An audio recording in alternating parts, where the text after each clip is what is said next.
Good evening, everyone.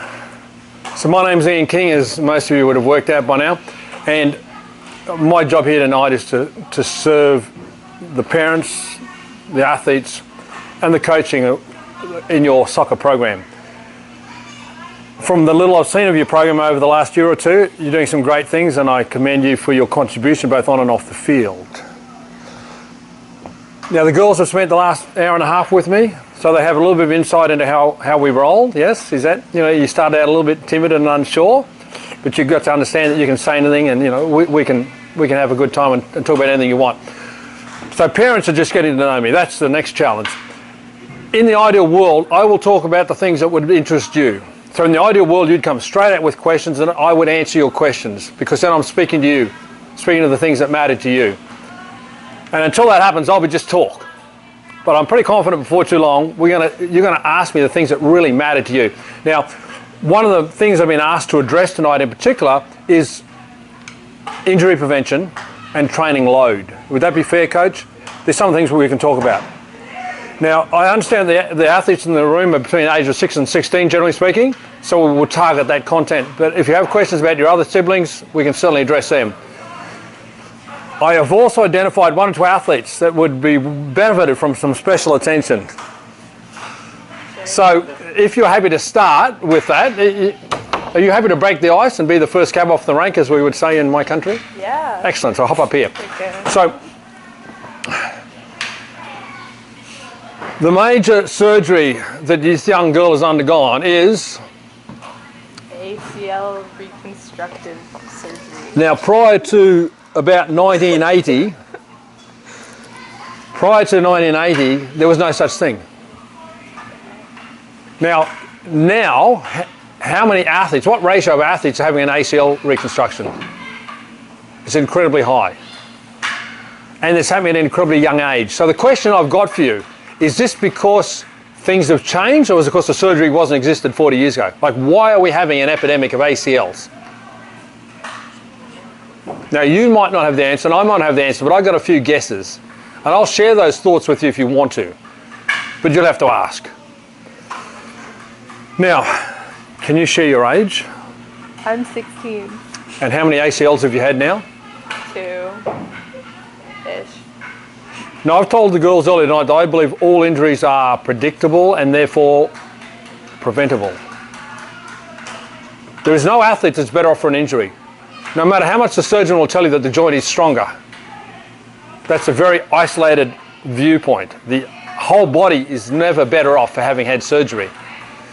In the case of the knees, 100% of knee surgery patients will have an early onset of arthritis, and 50% will have another surgery related or caused by the initial surgery.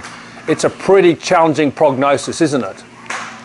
So in the ideal world, we prevent it from happening in the first place. So how do we prevent an ACL? We prevent injuries at any joint by getting the joint in the most healthy condition it can be in. And therefore, when they withstand impact, and impact will happen in sport, they can tolerate a greater deviation of the joint and greater load than a tighter joint would. Now, this is not the only thing that will prevent, and if you get hit by a truck, nothing's going to prevent you. But in sport, generally speaking, there's no need to have it in the first place. Now, we can't look at her from a pre-morbid perspective, or pre-pathology perspective. We can't look at her now and say, this is what she was like before it happened. We're looking at after. So it's a little bit late to the party. But there's going to be a few things I'm going to highlight to you as parents that you might want to take into account. So I'm going to get you lying on the ground on your stomach for me, please. How's that camera? Gregory, you on me?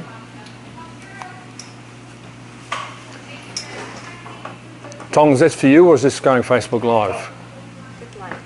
Okay, we can wrap shortly. So when I'm assessing the knee health, one of the things I want to look at is the range around the knee as limited by the quadriceps and hip flexors.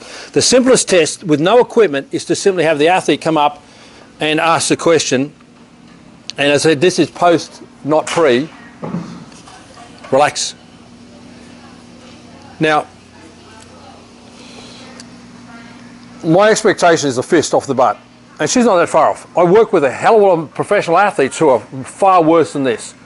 So if she was in this condition prior to the surgery, I don't think this is a major contributor, but it was a minor contributor. Now, she has an imbalance in her range now, but the surgery one is tighter, and that's understandable to some extent. Not acceptable, but understandable.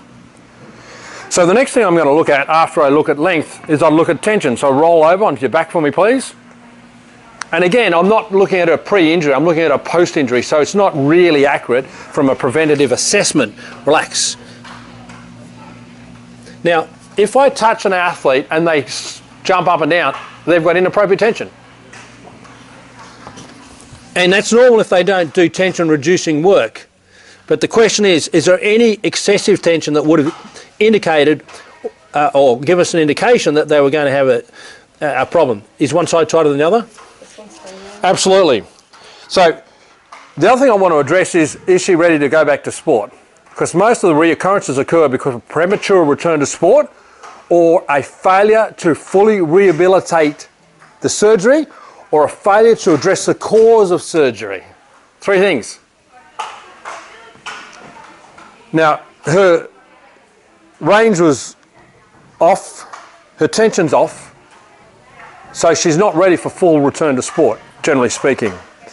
But I'm still looking for contributors because there's a few more things that I believe may have contributed that we need to find out. Because if you only treat the symptoms, if you fail to identify why it happened in the first place, you're never out of the woods. Does that make sense? You've got to really go to the cause, which should have been done in the first place. Okay, so we're going to cut from everyone else except Tom. Okay, stand up for me, getting the good stuff. Now, I'm going to teach you something that is pretty special. Sideways to the audience, excellent.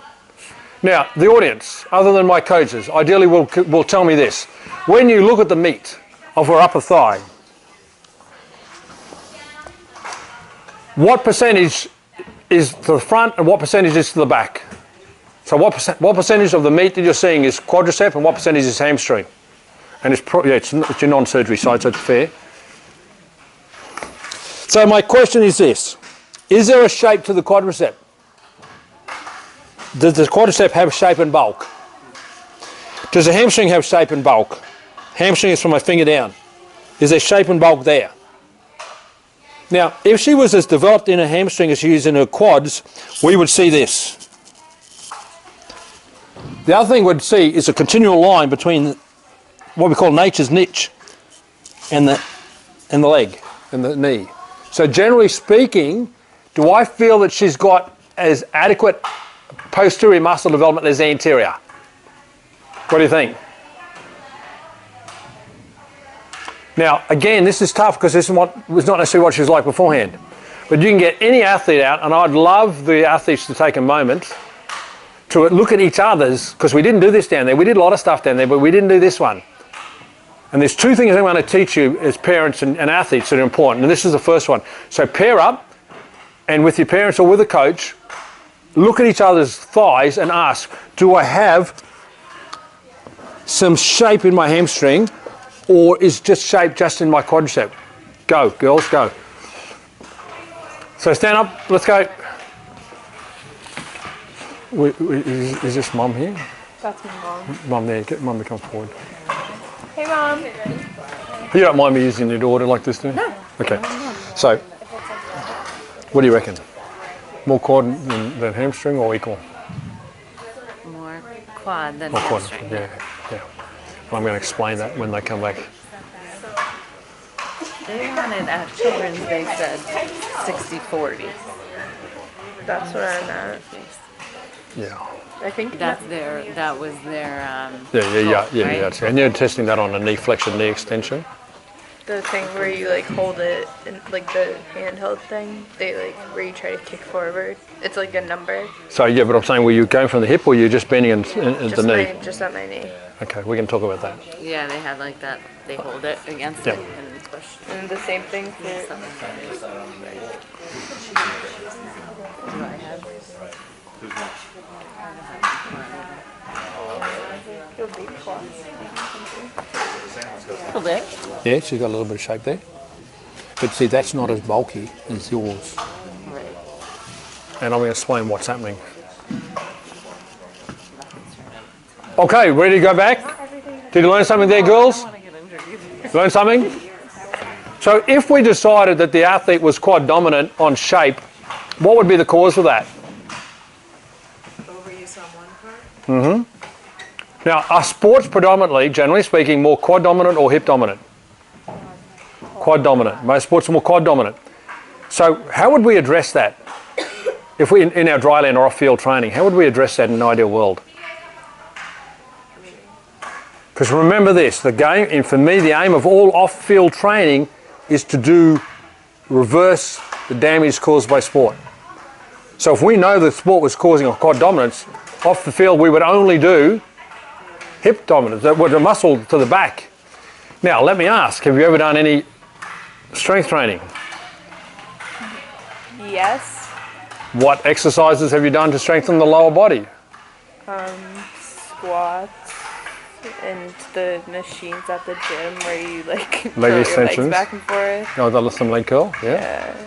So the number one muscle group that's overbalanced in the chest and then the quads, and the number one exercise that's causing the quad imbalance is the squat. Number two is the lunge.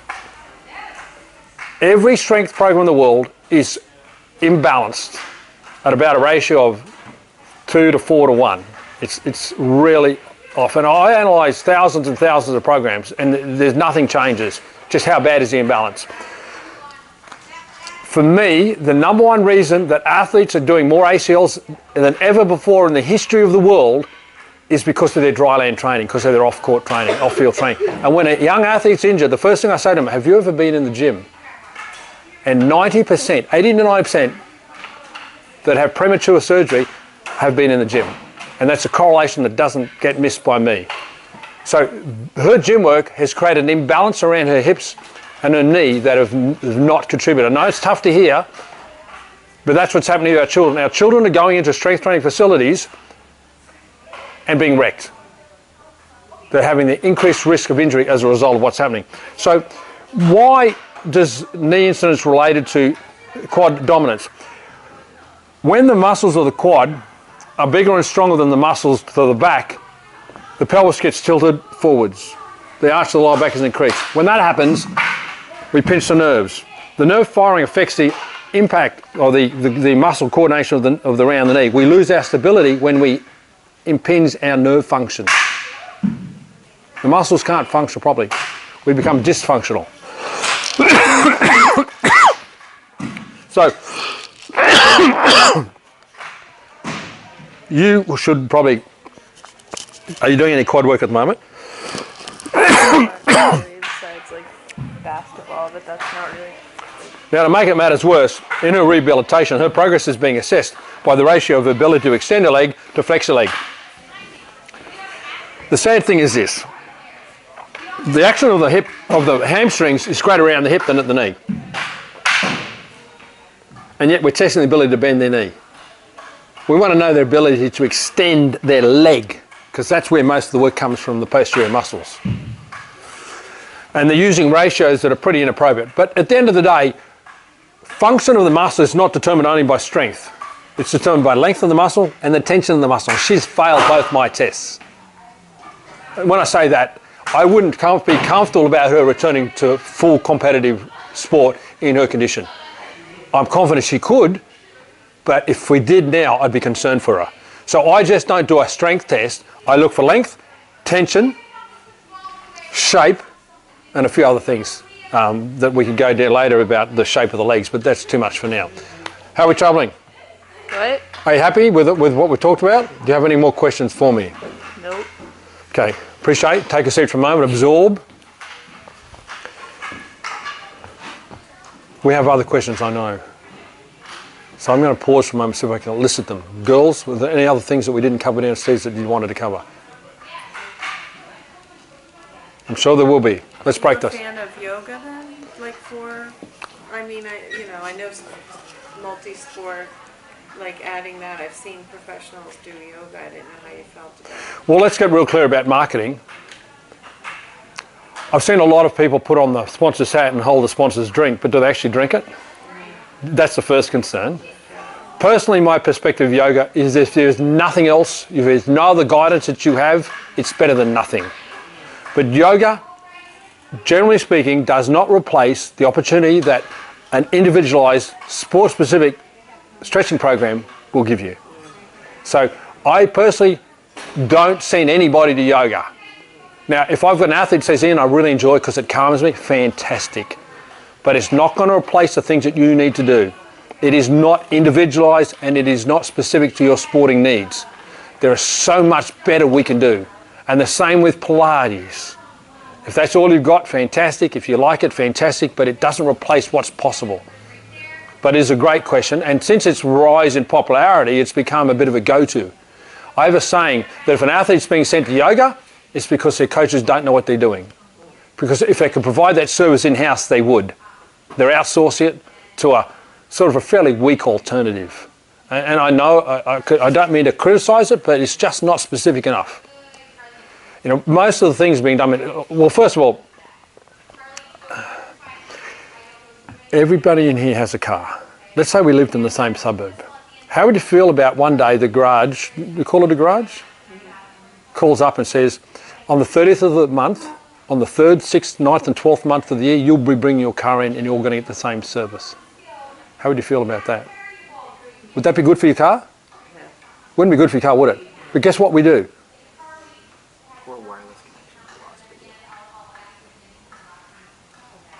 That's a problem. Change. Trying to reconnect. Will it reconnect?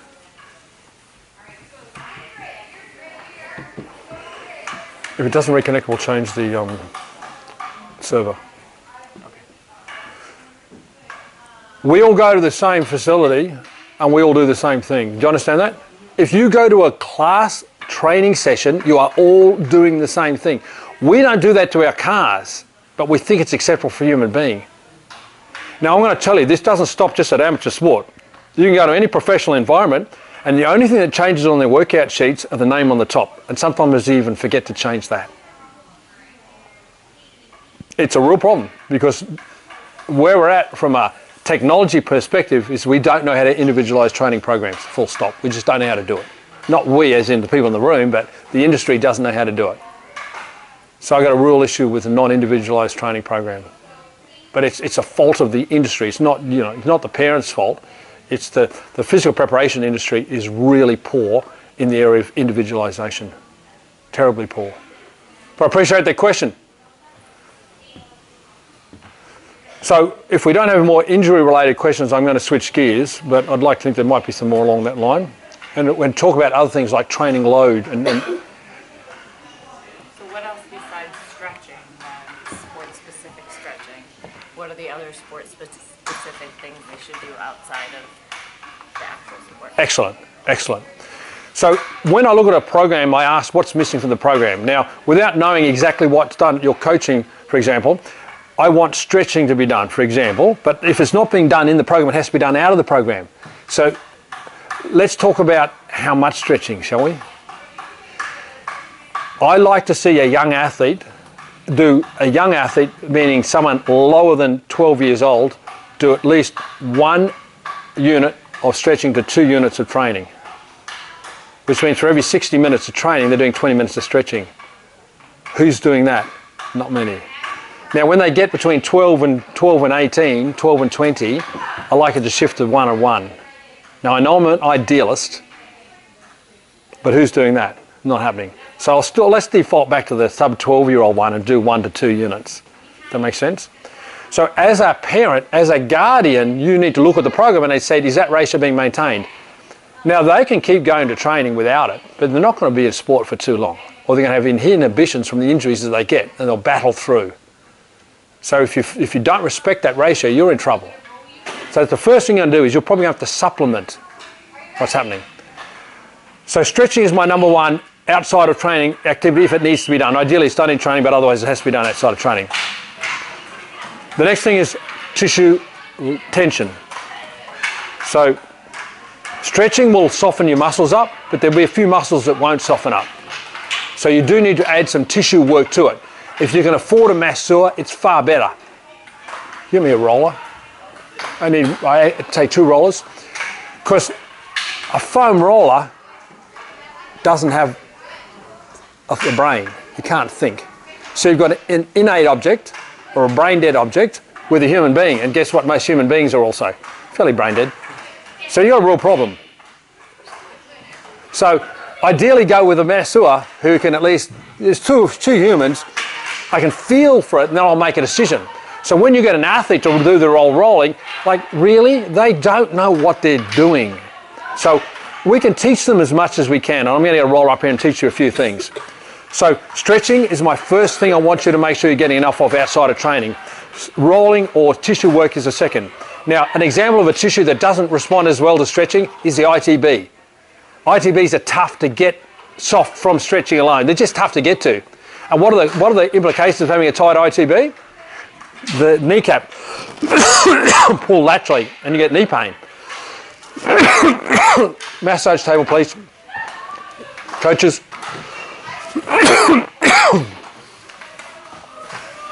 Put the massage table in the middle. What was your first name? Reed. What was it? Reed. Reed. On your back. We're going to look at your ITBs.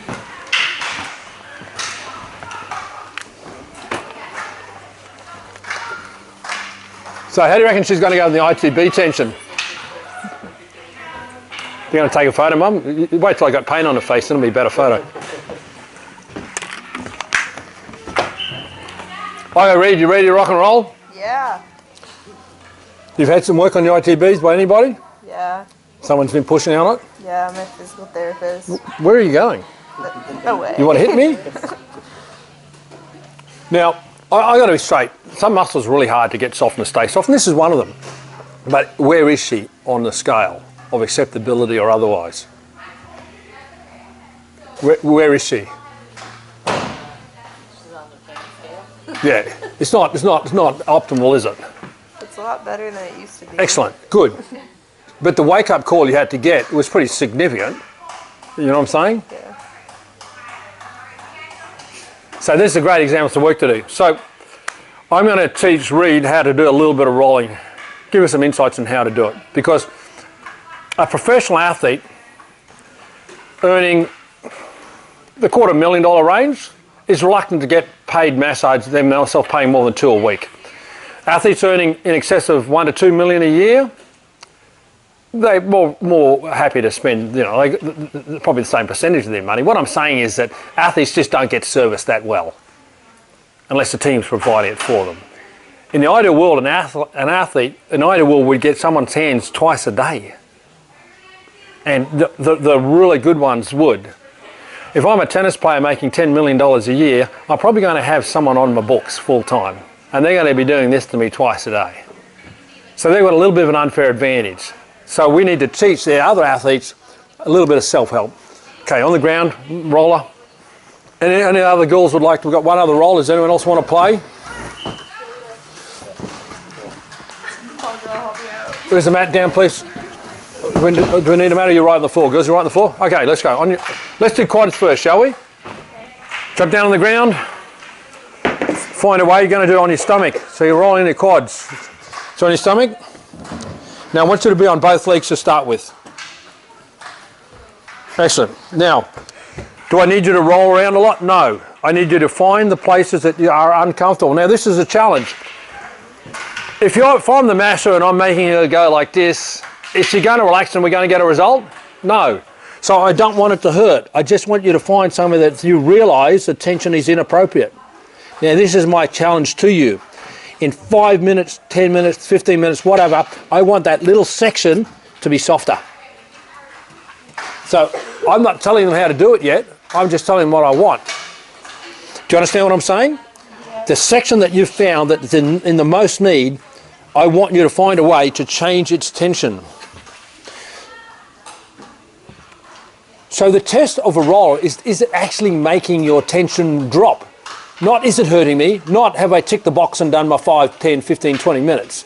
Have I actually made a difference? I want to tell you the majority of the people don't. The reason why foam rollers are used, because post-2000 someone realised they could take a swimming pool noodle, we call it a noodle in our country, to take a swimming pool noodle that was selling for 50 cents in the swimming pool shop and sell it for 20 bucks. That's the reason it's promoted. That's the only reason it's promoted. Now, if I said stretch and you laid on the ground, needed no equipment to stretch, how much money is the equipment manufacturer going to make now? Nothing. So let me be real clear. I'm very cynical about why people are doing this. But unfortunately, they think they've ticked the box. They've done 10 minutes of rolling and think they've ticked the box. If I took 1 square inch, see I'm talking the language now, I'm talking imperial. I got reminded downstairs, I need to get out of the metric language. 1 square inch of a quad would take 5 minutes to address, minimum. And yet all these so-called textbooks are telling you you're going to roll the whole leg in 5 minutes. 1 square inch. You'd be lucky to bring the tension down effectively in 5 minutes. So this is a 30 to 60 minute exercise for one muscle group. It's a tough gig, isn't it? That's just the reality. And that's assuming if you knew what you were doing. Girls, have you solved the problem? Do you think you're getting softer there, or is it just as unpleasant as it was at the start? It hurts less. It hurts less. Well, that's a starting point. Now, I'm going to teach you how to advance if you need to, not that you need to. I want you to go on the one leg. I want you to go on what I call the diagonal face. So you ready to rock and roll? On one side, I want you to put it like this. I want this leg to come around. That's it. And I want you to go on that side a little bit more, on your side of your thigh, and I want you to roll this the 45-degree face. And I'm positioned here so you can't hit me because it's probably going to be uncomfortable at some point in time. How's that? Good. Is it different than where you were? Yeah. Is it more unpleasant? Yeah. Yeah. So there's 2 faces to work. You with me? There's a lot of real estate here. Now, most of the results are actually going to come from the diagonal face. People know about the ITB, they don't know about the diagonal face. It hurts a lot less. It hurts a lot less for you? Yeah. So go down lower and find something down lower. Everybody's different. So go down a little bit lower on your quad, just as a matter of interest. Is that less pleasant? Well, where do I put my leg? This one here? Try this one leg. So go on the edge, push this through, hop up for a second, stay on the edge of the foam roller, hop back in, and use that leg to take the weight. Now go. And stay on your side, stay on your side. Now let's go ITB and experience ITB, which I'm sure you've done before. Go directly on the side, that's it.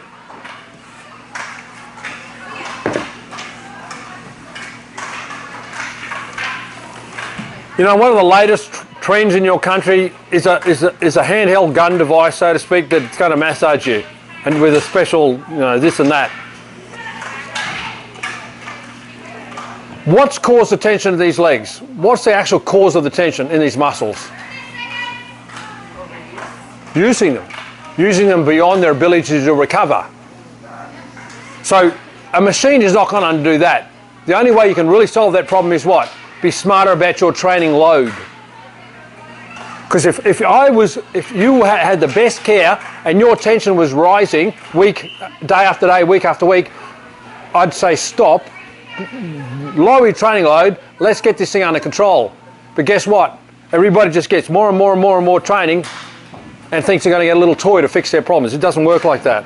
Hey girls, what have you learned? To roll the different areas. Good girl.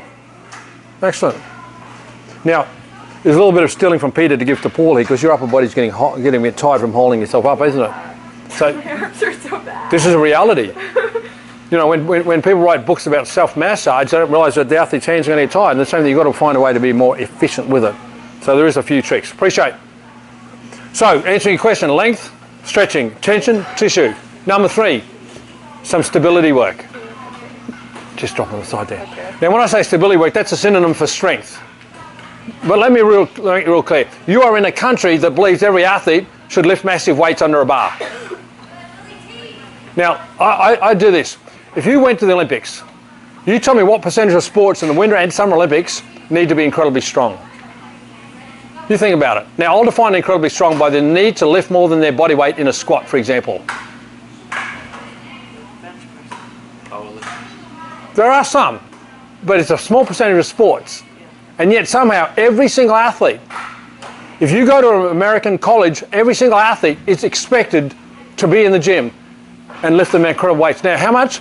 They are spending, and now it goes through the world, 50% of their time in the gym. I've got athletes in Australia, teenagers, who if they are not in the gym for 50% of their total training time, they will not get selected in their teams. The world has really lost the plot because there's nothing in the gym that's going to make you a better athlete. Not a single thing, unless you're a strength sport athlete. Unless your competition is judged by your ability to lift weights, it's irrelevant. So as you grow up, and if you go to college, you're going to be expected to do some stuff that's not necessarily going to make you a better athlete. In fact, it's going to make you a worse athlete. But unless you've got any questions about how to manage it, you haven't faced that challenge yet.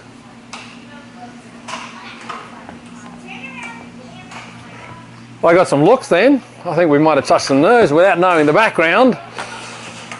But that's the American way. Now, I'm going to tell you a story. It's not about soccer, but it's about basketball. You've heard of Kevin Durant? He's a big man who plays like a small man. Is that a fair thing to say? Like he can take the ball downtown and dunk and get around all the guards. Like it's just a beautiful sight. Kevin said, when I was in the equivalent of the combine in the draft training program, the strength and conditioning coaches used to mock me because they thought I was so weak. And they wanted me to do some more stuff, and they made fun of me. And I said, the bloke in my squad who is their favourite, who had their best scores, didn't even get drafted. So don't expect others to understand what it takes to be successful in sport. You make your own decisions.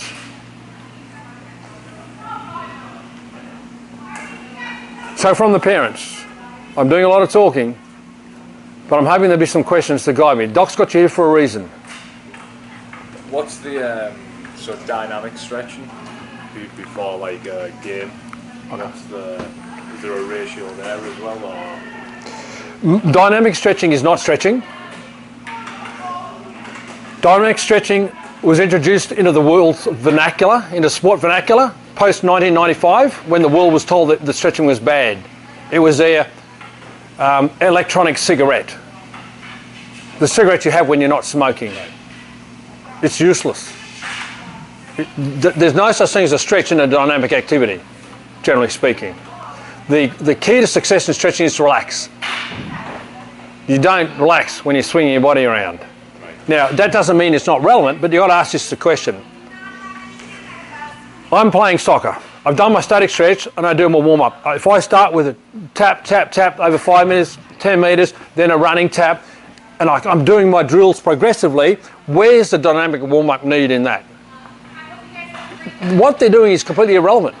What they're doing is completely redundant. Stretch, progressively warm up in your specific sports skills, play the game. Full stop.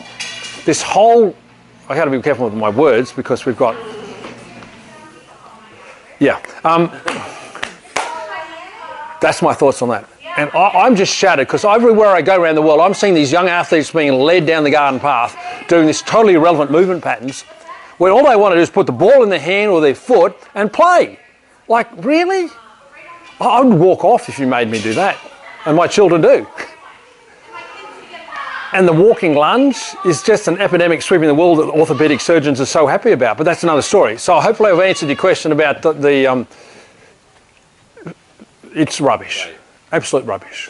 Because I think we've had this conversation before, like everything should just be with a ball and then progress. Absolutely. Yeah. You find me an athlete who has so much skill that they don't need to do skill work and they can afford to do something else. You show me that athlete. The greatest athletes of the world are the ones who develop their skill first in the absence of strength. If you develop strength while you're developing your skills, you will muscle your skill and dominate at that age group. When you get up in the big league, guess what? You will not have the skills to compete. So if you circumvent your skill development with strength training, you are killing your future development. Big issue. And that's what's happening in the world. The skill level in the world is degrading really fast. If you think diabetes is an issue in the world, you should see skill level. It is being killed. How can an athlete get skillful when 50% of their time is in the gym doing bodybuilding exercises and they're decreasing their training time in their skill development? So what would be like the ideal workload? like for pre-season? Total workload? Yeah. Age group? High school. 14 or 18. So this is how I work it. This is how I work at parents. I work it backwards. You know what you expect from your kid at school. If your kid is already signed a contract with the NBA, they're already sponsored by Nike, forget about the grades. I'm joking. You with me? You know, if you're Lonzo Ball's dad and you're committed that they're going to go to the NBA, well, forget about your grades. But I'm going to assume that some of your parents care about your kids' academics, yeah, just a little bit. So how many hours do you want them out there outside of academics? Now the question is, are they playing musical instruments? Are they engaged in other curricular activities? It's important discussion, isn't it? So, how many different sports are they playing? That's my question. I mean, it used to be playing more than one sport. And certainly I've seen a big change where Yes. now kids are playing one sport year Yes. And you know why it is? This is why it is. Because I'm the coach of the local gymnastics team and I want to win with my 6-year-old. You with me? So I'm going to train them in a way that they're going to peak when they're 8. Yeah. Because they'll look good. Now, if I'm the coach and I said, I want to do what's best for their long-term development, we wouldn't be doing what we're doing. That makes sense? If we had a planned approach to sport, we would say, okay, between the ages of 4 and 8, you will play 4 sports. You'll play 2 months of this, rest a month, 2 months of this, rest a month, 2 months of this, and rest a month. And we would tell them that they'll be playing soccer, you'll be doing gymnastics, you'll be doing track and field, and you'll be doing a hand-eye coordination sport. Bang. There's 4 sports. Then between the ages of 8 and 12, we can drop to 3. Between the ages of 12 and 16, we'll drop to 2. And between the ages of 16 and 20, we'll let you drop to 1. Now, of course, early specialisation sports would have to be different. But do you understand where I'm going with that? But the parents are now getting sucked into the belief that Johnny and Jenny are going to be heroes. And at the age of 6, they're specialising in that one sport. And they're training like an adult. Right, or if you're in 6th to 8th grade, like if you want to stay on the dance team, you have to do 6 days or none. Exactly. So it's being forced upon us by the decisions made by the coaches in the sports and the sports trend, because it wasn't that way, was it? You almost can't be a dual sport athlete at the age of 12, because every sport wants you to be there 4 to 6 times a week. Listen, 4 to 6 times a week is ridiculous anyway, so I'm going to answer your question. If an athlete's doing 3 sessions a week in their specific sport, that's a lot at that age group. I'm already under what one sport wants, aren't I? So it's a lot lower than you would think. So there's 2 things we take into account. What's the optimal training load to put them in so they still want to play sport when they're 25? That's the first question. Because people understand energy is a limited factor. You burn it up here, it's not going to be there. So I want you to be in sport later. Let's not burn you out. The second thing is this, and this is really critical. The human body can only tolerate X amount of load. Now, if I got a piece of steel or anything that was an innate object and I hit it with a hammer or applied force, heat, whatever, would there be a stress point at which it would fracture and then break? There is. Everything has a breaking point, a stress point. The human body is exactly the same. And the younger we are, the lower the stress point. Some people say, oh, my kid's got osgood-Schlatter's, he's got severs, he's got this, he's got that. Well, guess what? It's not a growing disease, it's an overtraining disease. We overload the body with the expectation that it's a machine that if we just change the batteries, it can keep going. The body breaks. But the body breaks in a way that people don't even understand it, because the first thing when a body breaks is you don't even know it's breaking. You're becoming dysfunctional. Your muscles are weaker, your nerves are being impinged, and you don't even know about it yet. That's the first phase. The second phase is you get a little bit of, oh, mummy, oh, dad, I got a bit of an ache here, a little bit sore. What happens then? We ignore it. Oh, it'll go away soon. Toughen up, whatever the word is. The only time we take notice of the fact that we've overloaded the ability to recover is when they're in surgery. It's the only time that we actually stop and say, well, we can't do it. We've got a massive issue, not just with children, but children are more affected. We're doing the same damage to kids that we used to do to adults. So in the 80s, you're doing this in your 30s, so let's say 25 this training load. In the 90s, it was like 20, and then it's 15, it's 10. We'll get our 4-year-olds in 10 years' time, and they'll be doing 6 training sessions a week. The body hasn't changed. The body hasn't changed in evolution to be able to tolerate that. You know, we're doing stuff to kids that have never been done before in the history of the world. And the result will be specialised nursing homes for athletes, where everything will be lifts, ramps, hoists to get you in and out of your bed. There's going to be a whole generation of this until we wake up to ourselves. So it's important to understand the human body is not a machine that goes forever. It's got stress points. I have seen so many stress fractures of the lower back in 12-year-olds. It's crazy. And like all sports. I've had them in soccer, I've had them in tennis, I've had them in kayaking, I've had them in water polo, alone. What the hell are we doing giving the stress fracture of the lumbar to a 12-year-old? Like in other countries, they might call it abuse. There's no child that's running out there and saying, I want to abuse myself to a point of breakdown. So where's it coming from? The parents. Absolutely. Yeah, that's what I'm a nurse practitioner, and that's my worst. I always have to say, you know, take them out of sports, and it's not the kid that's upset. Absolutely. It's the coach or the parent. Absolutely. There is a great swimming program in this town where I'm hearing that some of the parents want to take the kids out because the coach isn't doing enough training sessions a week. You know, he's doing a great number of training sessions, but you've got some parents who just, it is child abuse, but it's not recognised as such. Okay, so we've covered a few things. Great question, Doc, and appreciate that.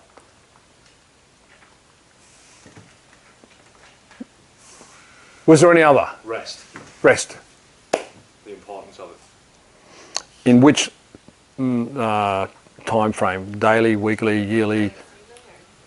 So, for example, I know, like, I think I told you earlier, the last couple of years, we've managed to get a set game schedule for high school soccer, which in the past it's been like, I mean, the norm for high school soccer, you've got like, what, a 9-week season, and some schools play back-to-back games, and sometimes they'll triple your games. So we fought for like 5 years to get a set game on Tuesday and a Sunday, and then we give the kids the days off post-game.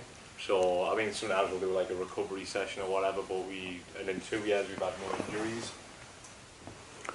Because that happened She hurt herself in in basketball. basketball, so we didn't take responsibility for Reed. But, and that's kind of like a taboo subject in the soccer world, like in high school sports.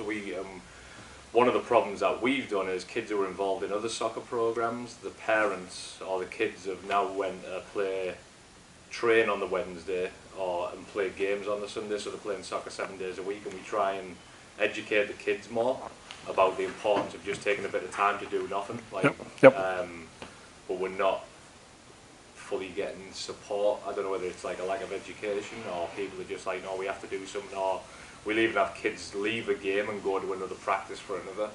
And it's like, is there any recommendations how we can educate parents more, or the kids, like the importance of just taking some time and doing nothing? What's been the trend in your lifetime in training load, more or less? Military. But what's been the trend, in the global trend, not your background? What's been the global trend? Are we seeing more training or less training? More. More training. Yeah. So where's it going to go from here? More. More. Yeah. Yeah. So we're basically swimming against the tide. Right. We're not going to change social views. There'll be a point in time where maybe society will turn, but we're probably not going to be that catalyst just yet. Right. So we recognise we're a bit of a loner in the area of wanting to be sensible with their training load. So you'll have parents who have an opinion, and not so much the kids, but the parents. Right. Your challenge is to find people who want to work with your philosophy, full stop. If a parent wants to abuse their child, that's their choice. And there's no penalty in society for it at this point in time. Go and do it. But you don't want to be working with that in your program. You don't want to have the headache of a parent coming in your ear saying, you know, we want to do more, we want to do more. And I don't think you want to be part where your kid is going for secretly doing more either. Right. So anyone who's not willing to take a rest week, none of your business. Don't have anything to do with them. That's one rest week. Now, a child should be having at least 2, as you've said. Right. You know, if they're training 6 days a week, I've got some serious questions. I said 3 before. Right, yeah, yeah. So 1, preferably 2, no training days at your age group. Now let's talk about weeks in the year. If I'm working with a professional athlete, I would expect them to have probably 8 weeks off in the year. When I say off, it's not necessarily pure rest. It might be recreational. They might go surfing, or you know, they'll be active. They're not going to be couch potatoes, but there'll be a total around about 8 weeks in total. Probably only 2 in a row, but over the year, about 8 weeks off. Now that's a professional athlete, adult. So what about kids who aren't professionals? They've got other things in life. So if we're not giving them that level of recovery, they've only got so many years of which they're going to sustain in sport. So I'm confident in saying to you that if the athlete breaks the rules of not having 2 days off and not having 8 weeks off to 10 weeks off a year from formal training, if they break those rules, their career will be limited in duration and it'll be limited in their performance by injuries. That's their choice. And all we can do is make it really clear to them. That's what's going to happen. Knock yourself out. So obviously I track people who are interested in what I have to say about longevity. So my goal for an athlete, say an Olympic athlete, is I want you to go as many Olympic Games as we can. Now every 4 years apart. It's a long time frame. So if you get to 5 Olympics, it's great and it's rare. So that's 20 years roughly of, you know, at the top, let alone the 10 years to prepare to it. So I want an athlete to have 30 years in their sport. How rare is that? If the athlete can retire in the 40s, I'm very happy. That makes sense? And if you have an athlete playing in their late 30s and early 40s, they're doing something right. Or they've got incredibly good genetics, one of the two. And that's what we can give people. But if they don't want to have it, be my guest. Overtrain. Abuse your child. As long as we've been straight to them and we've been, you know, this is what I think. I'm happy if you prove me wrong, but it's your child. If you want to gamble with your child's life, as in their future health, that's your prerogative. We're not going to win this battle in our lifetimes. But we can win it with people who want to come on the journey with us. That makes sense? My attitude is I want to get the best outcomes, measured in the adult period by winning, not measured by that in the younger periods. And if you don't follow my path, you're not going to fulfill your potential, but that's your choice. So as long as you're confident in what your path. Great question, Coach.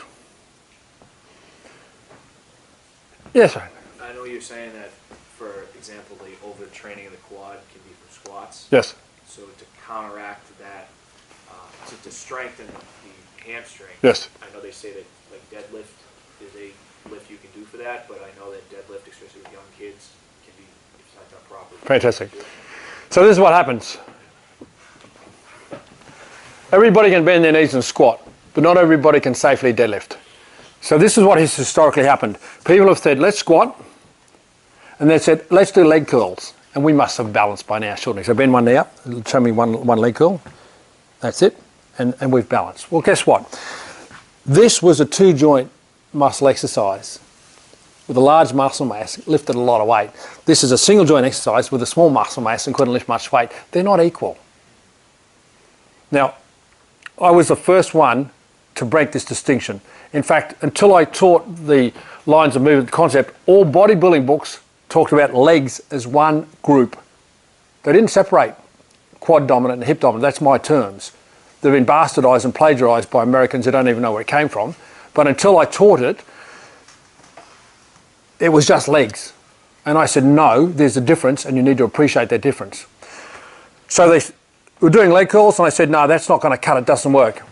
So then they said, let's do Romanian deadlifts. Now understand, I named the word after I saw a coach from Romania teaching it. And the Romanian deadlift is basically a stiff-legged deadlift, wide grip. Bend forward, don't bend your knees, okay? Keep your knee angle constant, just slightly bent and bend forward.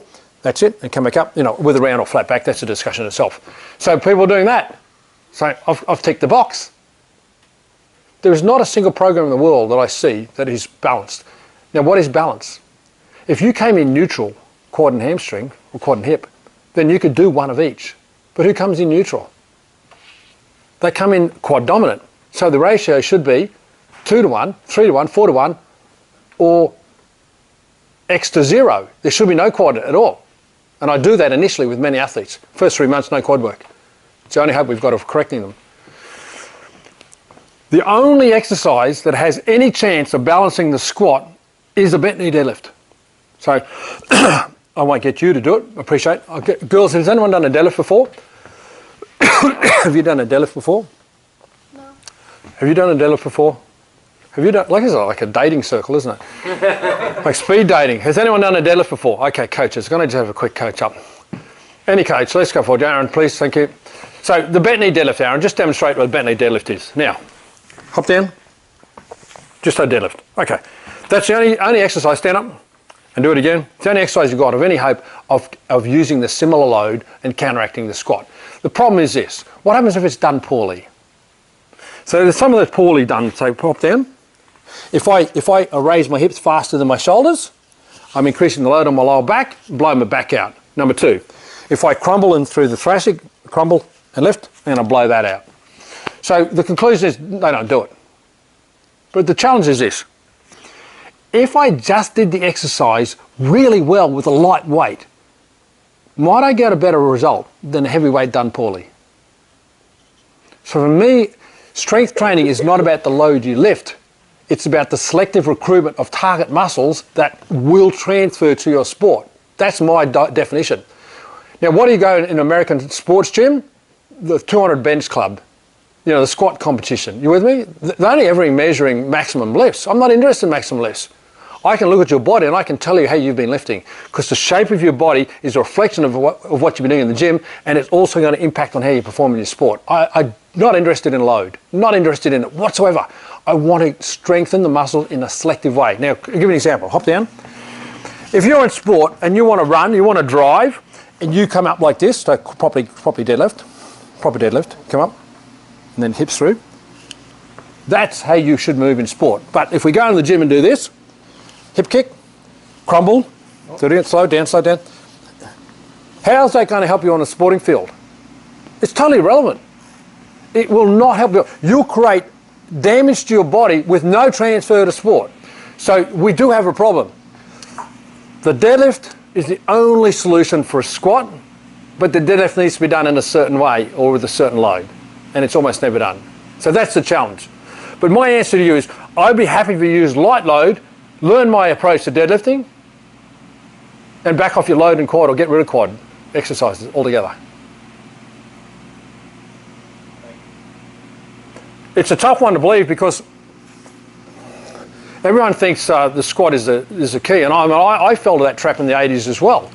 My original company logo had the squat in the centre of it, but I've since learnt a few things, and the squat should not be dominant in programs unless you're a powerlifter. Maybe it doesn't dominate in weightlifting. If Olympic weightlifters don't dominate in the program in squat, why the hell would any other athlete do it? You know what I'm saying? The only one sport that dominates in the squat is a powerlifter. And guess what Americans do? You know which sport they model the most in their strength? Powerlifting. Their strength training is modeled off powerlifting more than anything else. The original strength coaches in this country were, for the most part, powerlifters. Powerlifters and a little bit weightlifters. The powerlifting influence in American football training is mind-blowing. You know, if I can squat 1,000 pounds, I'm going to get a strength coach job at a Div 1 college real quick, aren't I? You know what I'm saying?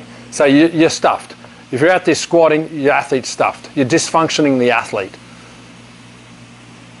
If you're squatting more than you're deadlifting, you're gone. If you're doing more squat exercises than you are hip exercises, you're gone. I've written about it a few times. Great question. I appreciate that question. So we've got time for one more, if there was one more, and then we're going to send the kids home because they've had a big day. Almost Ian'd out. That means too much Ian.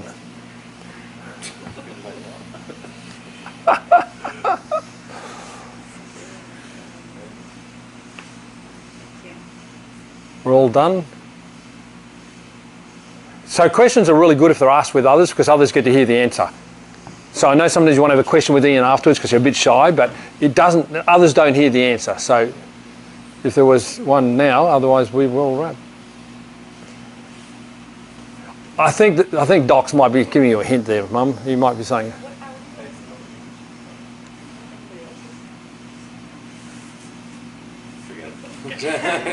We can talk about it if you want. Oh no, I just had a personal question about my knee. It wasn't about anybody else's. But... Are you happy to talk about it? Yeah. So I tore my ACL two summers ago and had. Okay, can you come out in the front because I want everyone to hear, and let's I'll get you to sit on my couch, so to speak. Okay. So let's start again. All right.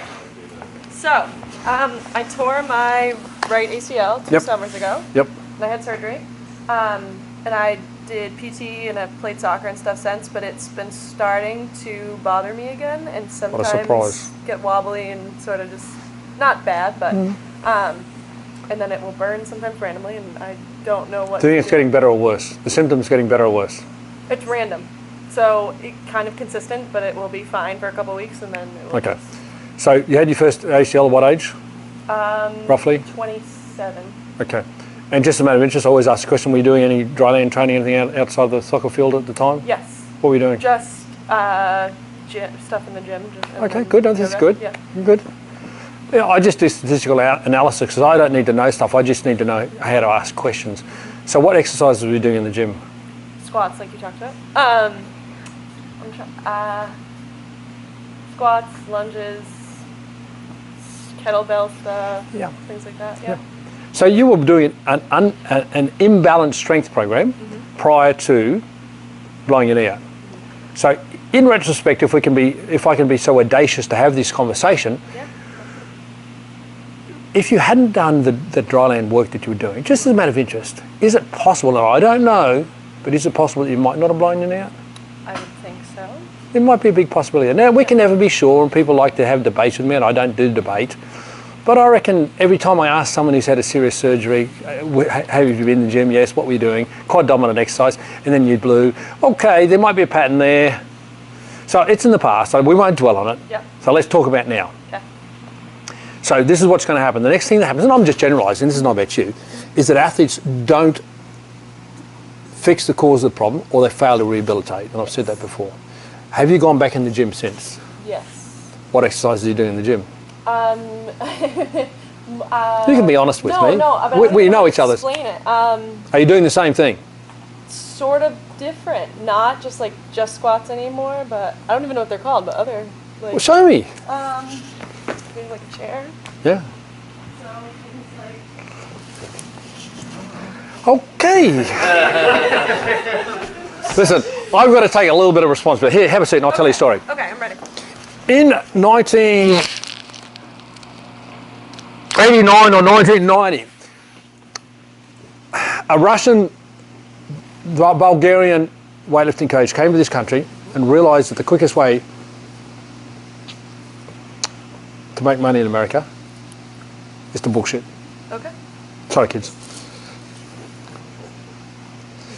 So he said, the Bulgarian team doesn't do squats anymore. We just do this exercise. So I call it the Bulgarian squat because it was a Bulgarian. Have you heard the word Bulgarian squat before? Romanian deadlift? Well, guess who named them? But anyway, I didn't create them, but I named them.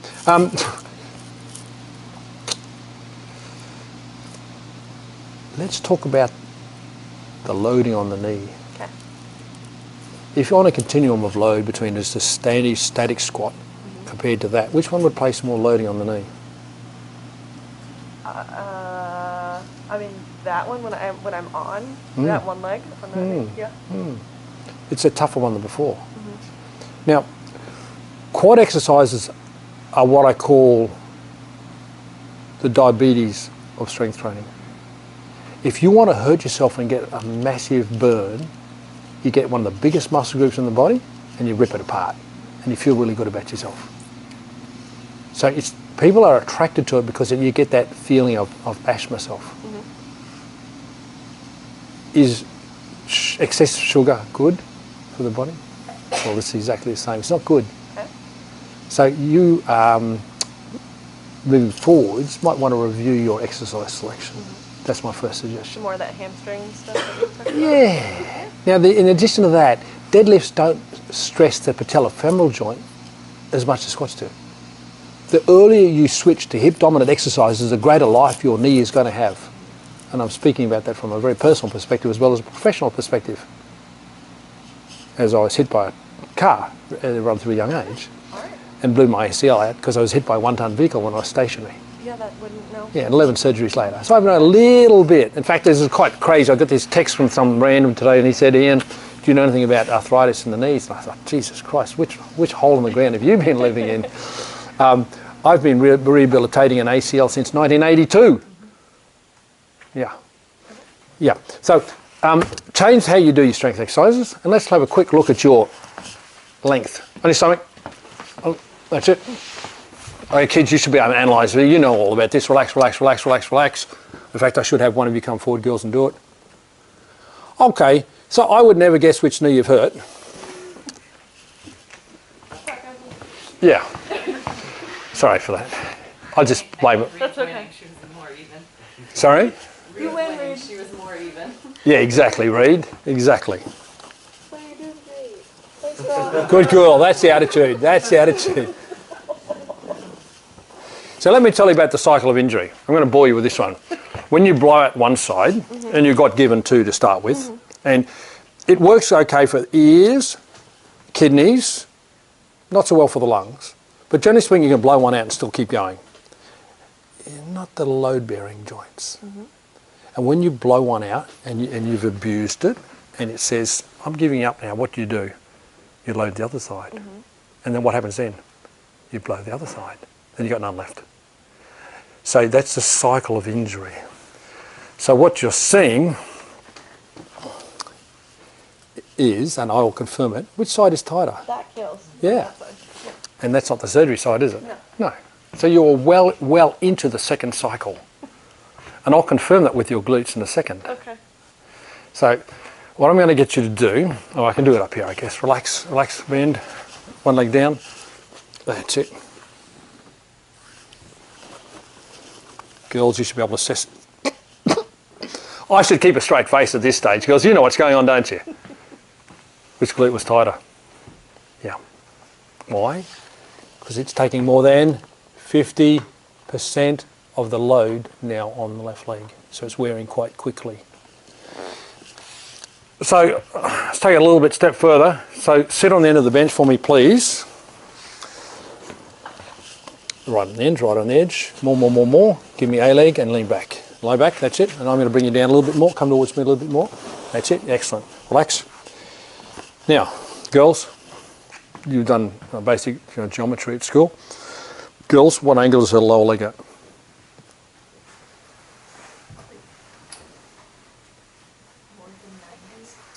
What's the angle of the lower leg? Relative to the ground. Relative to the ground, what angle is it at? 45 degrees. Now let me ask this question. Is she in rigor mortis? Do you know what rigor mortis is? Hopefully you won't get to know about rigor mortis for a few more years. But there's a certain phase after a human or a mammal dies where their body goes stiff for a while. Now if gravity was winning, what would be the angle of her lower leg? Straight up and down. So why isn't gravity winning? Relax. Because the muscles are so tight, gravity can't have a win. Okay, do we have a difference? So she's not suffering from rigor mortis on the left leg yet. But she's on the right. Now, when you lose range like that, your function, your strength is inhibited by low-level discomfort in the joint. There's a protective mechanism that occurs in the muscles which are switched off or reduced in their power to protect the joint. She's got a degeneration in her right knee joint because of the surgery or because of the injury and then the surgery, and therefore she's losing power around her right leg, so she's putting it on her left. So let's take it.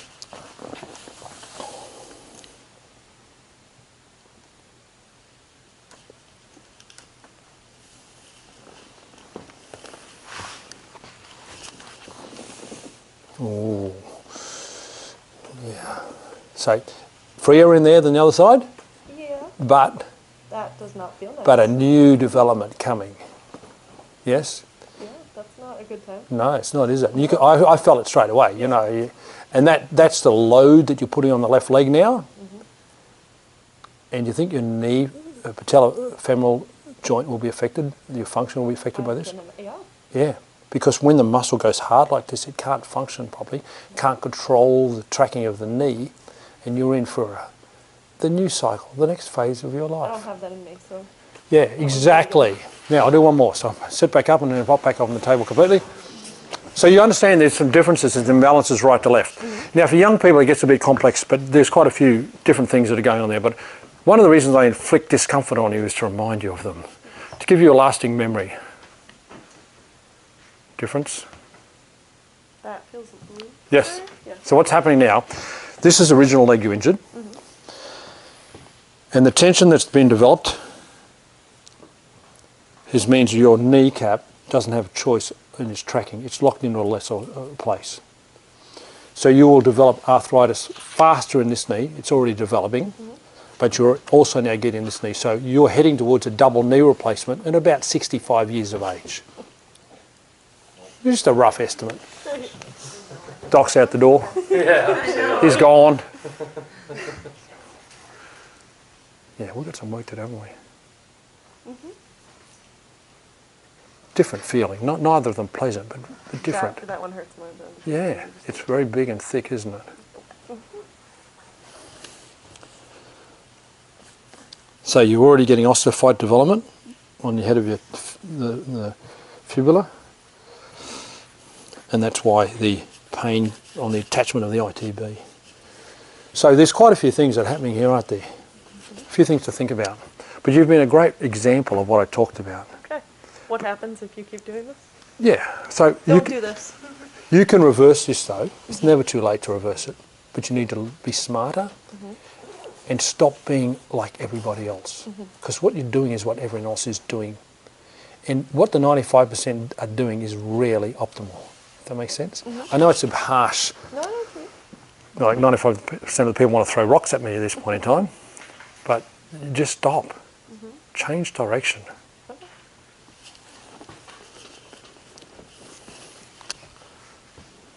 This is just my parting gift to you. it's so nice to meet you. Exactly. You'll always remember me. Not for the right reason. Thank you. Appreciate it. That was a great one to finish with. So hopefully we have taken the questions that are available on the table. Oh, there's a lot more to learn, but hopefully we've simulated some thought. Thanks, girls. Been a long night. Been with me for 2.5 hours now. Too much, Ian. Thank you.